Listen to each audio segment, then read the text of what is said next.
কি হলো? ওলকপি আছে? আছে তো। কাজলি মাছের ওলকপি দিয়ে ঝোল করো। ওলকপি দিয়ে কাজলি মাছের ঝোল কিভাবে করব? অনেক রকমই তো করা যায়। শুকনো কড়াইয়ে জিরে ভাজা গুঁড়ো করে দিও। মাছ ভাজে দিয়ে যেমন করে রাঁধো এরকম করে রাঁধো। তো হয়ে যাক কাজলি মাছ দিয়ে ওলকপির তরকারি।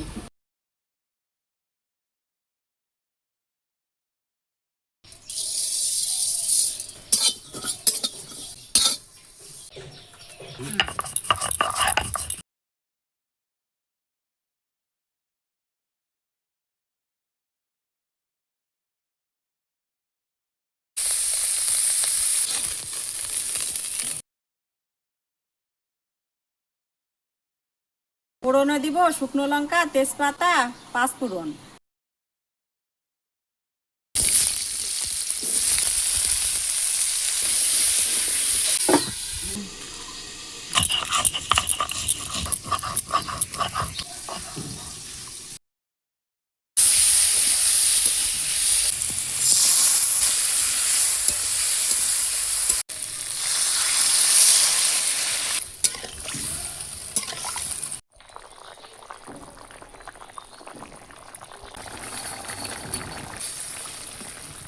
তরকারি হয়ে গেলে ভাজা জিরের গুঁড়ো দিয়ে নামিয়ে নিব।